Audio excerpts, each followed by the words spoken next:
Hello everyone, my name's Joe and welcome to another edition of Joe's Technology. This is the next in my continuing series on assembling a new computer. In this case I'm assembling my computer that I'll be using for transcoding my videos for YouTube. So many of my future videos will be processed by this PC. Its only purpose is to sit in the corner and crunch videos. I'm now at the point where I'm going to install the power supply. So this is my Corsair CX430. The 430 and the NZXT Source 210 sits right here in the bottom of the case and just lines up with the back. So that way I can look and see where the holes are. They put the holes in weird places on this one. Alright, so now let me just look into my Corsair box, and it will have come with screws in order to because Corsair, oh, actually that's right, I took the bag out. Corsair included case screws that are designed specifically for mounting their power supply.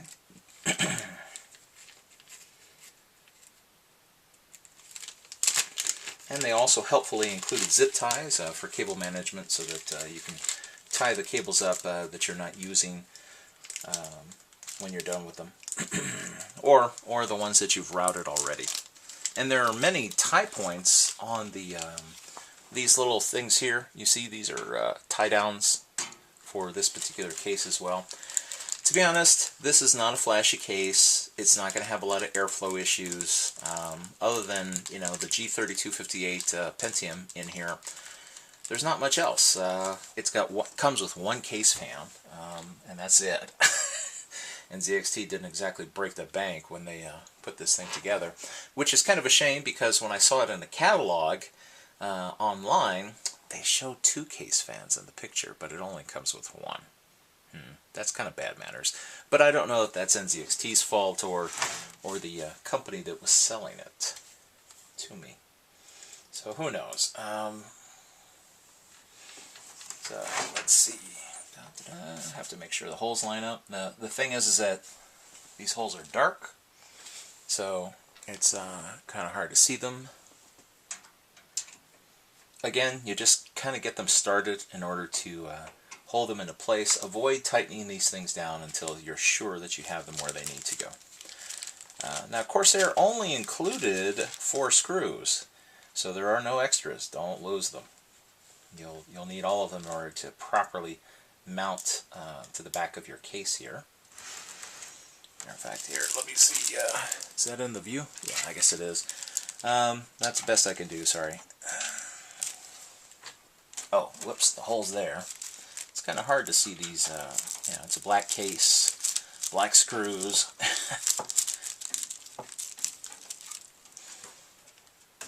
Okay, so with the 2 corners in place, it should be very easy to mount the 2 remaining ones. Just have to see exactly, is that a hole? Sure looks like one.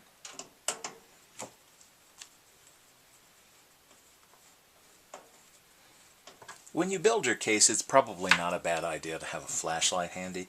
There are going to be some nooks and crannies that are hard to see.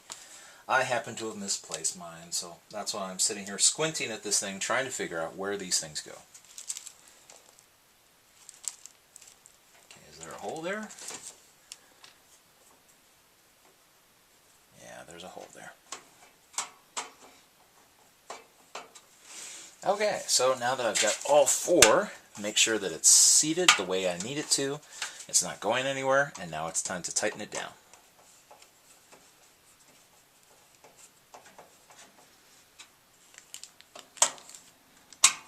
As I mentioned in the unboxing video, if you hadn't seen it, 430 is the designation that Corsair puts on this power supply unit, this PSU, and that refers to also how many watts of power it's able to output. So you want to go ahead and take a look at your components and see what the total wattage is that they are probably going to need. A good website for that would be PCPartPicker.com. As you add up all the components, PC Part Picker will give you a bit of advice as to what the minimum power supply unit you can probably get away with the hardware configuration that you selected. course, you want to be accurate with what you tell PC Part Picker. Try to avoid putting in approximates, you know, saying, well, I can't find the one I'm looking for, so I'll go ahead and put this one that looks similar. You may get a, a bad estimate as to your power. Now that we have the power supply plugged in, we can start powering up the board. Well, figuratively, I mean just plugging in the power connections. Here's our main cable, which is used to power the motherboard itself. It's keyed. You can only plug it in one way, so don't worry. Some edges will be squared off, others are rounded, so it only goes in a single way. And then there's this little plastic tooth on here, which is used for releasing it. So if you ever had to replace a power supply in the future, or you wanted to upgrade, say, you know, to a bigger one, say for example your needs change and you stick in a big GPU into this thing, and you want a bigger power supply to go with it.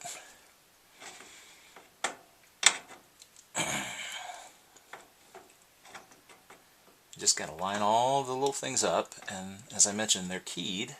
They can only go in one way. So I know I've got it right here. I've just got to line it up. Again, it's one of those things, there you go. If you have to force it, you're doing it wrong. I always expect to hear these things snap, but sometimes they'll go on there. Yeah, see, it didn't even snap. I didn't hear it. But it's firmly in place. If you tug on it, it doesn't come off. It's where it's supposed to be. Now, the case comes with this Molex connector. This powers the single case fan, which is included with the... oh, darn it. Did I have this thing pointed down? I am sorry, guys. Alright, here's the problem with my camera. It's... the only way you can see what's coming through this camera is by getting behind it. Crud. I need to get a camera with a nice little monitor that you can flip around so I can see what I'm doing. Alright, sorry about that. You know what? I will do it again. I will do it again for you. Alright, so here's our power supply connector. It's got a little tooth that allows you to release. Here, let's get the white area so we can see. So you press on that and the tooth releases. It's keyed one way. It only goes on. If you have to force it, you're doing it wrong. Press it on there until it doesn't go on anymore. And when it won't come off, then you've got it in the right place. Alright, sorry about that. I know, that YouTube. This is basically the internet's version of public access cable, so any crackpot can have a show. You know, take me for example. Let's see. So the next thing we need is a Molex connector so that we can power up the case fan. And in fact, I'll use the same Molex connector because, well, as a matter of fact, there's only one. So the CX430 only comes with one set of Molex connectors, which are daisy-chained together. So just to make it easy, I will plug it into the back of the hard drive. So here's our hard drive. It comes in a bag, you know. Western Digital passes on the savings to you by not having a big expensive box. This is the WD-10EZ-EX, which is a 1 terabyte Caviar Blue 7200 RPM drive. It should come with, and there it is, there's a little notch, which is already in there, so you just give it a tear, and presto, fresh from the factory. Again, be careful about anti-static issues, and watch out for these silica gel packets. You know, small animals love to chew on things. Let them chew on this, and it might be time for a new animal. Let's see. And so then here, we'll just choose a spot here. Like I said, one of the nice features about this case is that it has many spaces for 3.5-inch hard drives. So this makes a nice little case for a server. And if you're not worried about, you know, it doesn't have to look fancy. My transcoding computer just has to do the job. It doesn't have to be beautiful. Gotta get the holes to line up. Alright, so now I've got perfectly lined up holes. And let's see, let's look in my bag of screws. In this case, I'm looking at the screws that happen to come with, because the Western Digital itself does not come with any, that came with the NZXT Source 210 case. And that's where I'll find screws for mounting things inside. Let's see, where's my screwdriver? Now in this case, I'm just for demonstration purposes in order to anchor it, screwing in one side. Of course you want to take off the other side of the case and put in corresponding screws on the other side. But I'm just doing this to get it into place and hold it there. And then later I'll go ahead and pop off the other side. I'm not going to bother to film that because it's just, you know, me screwing in screws. So you should be able to do that, no problem. The screws will be in the exact same place on the other side.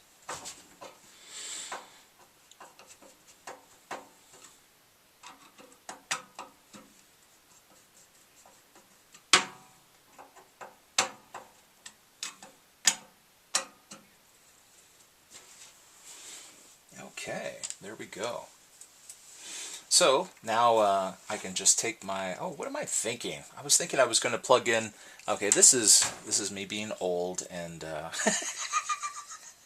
in the old days, hard drives had Molex connectors on them. That's what I was, for some reason I had a little senior moment there. And so I was thinking there was a Molex connector on the back of this hard drive, but it's a SATA drive. So it's going to use a SATA power connector. Oh well. Oh, actually, you know what? I think I have one to demonstrate.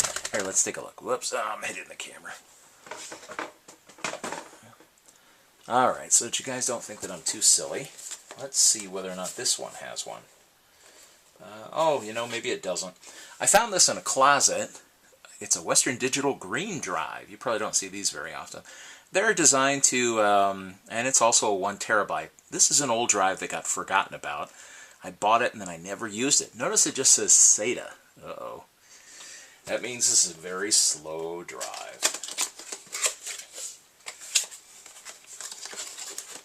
But that may be okay. Let's see. This one actually came in a retail box. Again, you know, we have our regular manufacturer's bag. So this is a WD-10 EARS. 10 ears? Okay, well it also has 64 megabytes of cache, just like our Western Digital Blue does. But this happens to be the Western Digital Caviar Green. So I'm going to take a wild guess and say that it probably runs at 5400 RPM. So this will give my my computer extra capacity. So I've got 2 1 terabyte hard drives in here. Pull it out. Well, when was this thing even made? Oh, look at that, made for Windows XP. Well, like I said, it got forgotten about for a while. It does have a SATA connector on it, but I'm going to take a wild guess and say that could be SATA 1. Well, I don't remember. Was there such a thing as SATA 1? You only see 2 and 3 these days. That's okay. I'm sure the motherboard can gracefully shift in order to talk to this thing. So this is going to be my slow drive that, well, this one fits in very easily. And the slow drive will not have to do anything too difficult. It'll just be there to store big gobs of data. You know, in fact, that could be my upload drive. So after things are processed, they could be dumped onto the green, and the green could be used to upload them to YouTube. Because their speed is not the issue, it's just a matter of capacity. Oh, come on, don't tell me I'm short of screws. I guess I was only expecting to install 1 drive today, but I came across this shortly before shooting this video and thought, you know what, it's finally time to press that thing into service. Ah, here we go, I found some more. So again, I'm just screwing in one side. Later I'll go ahead and put in more screws on the other side in order to firmly anchor these.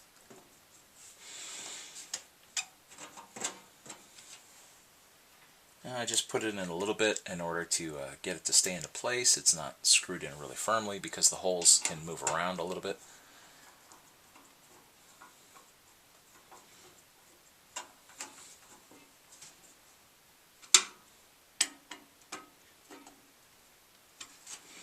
Okay. Now, since these are both SATA devices, they can be daisy-chained together.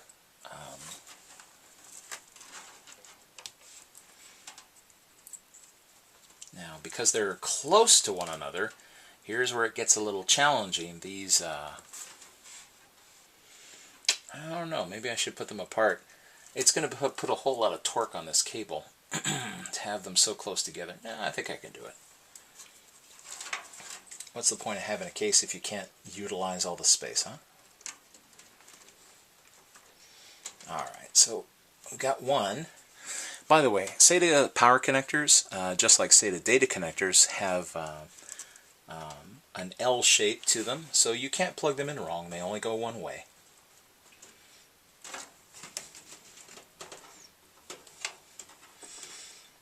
So they're on there. Alright, so now I've got both drives in place, and I have plenty of connectors on the motherboard, so it should be no problem to connect them up for data. And in fact, let's see, I believe the motherboard did come with 2 SATA data connectors. Let's see, now where is it? I've got all these bags of stuff here on the desk. Here we go, here we go. And let's see, yes, there are 2.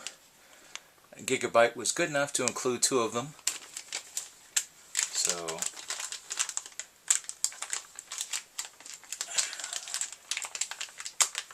good grief.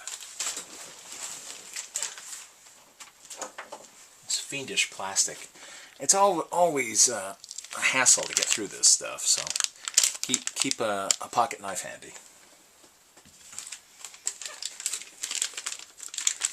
Avoids a lot of problems. As I was mentioning, the SATA data connectors have an L shape to them. Well, this one actually actually is L physically, but the connector itself, you may not be able to see that, but has a little L shape that goes down. You can only plug them in one way, so you never have to worry about getting it wrong. I'll go ahead and put the downward one on the green. There we go. And I don't know if you could hear that, but that was the connector locking into place.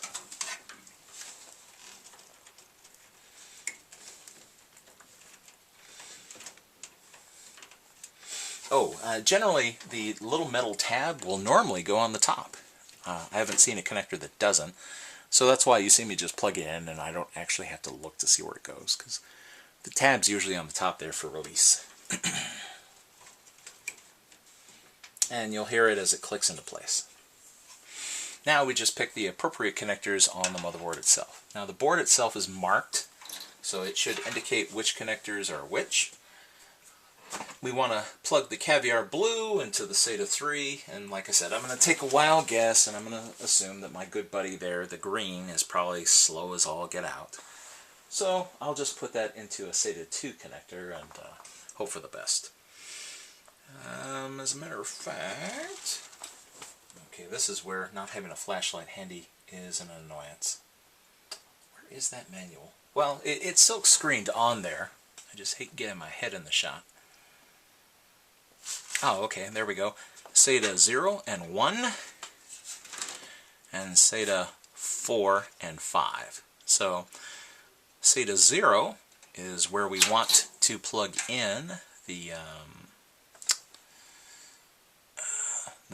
blue, because the blue is also going to be our system drive in addition to everything else. So the blue gets plugged in here at the bottom.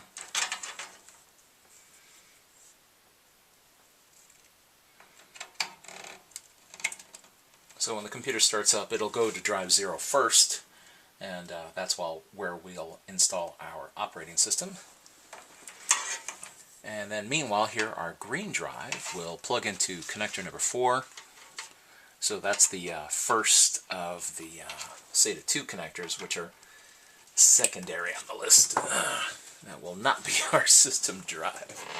Okay, so now we have power connected internally for all the components. Oh, one last thing.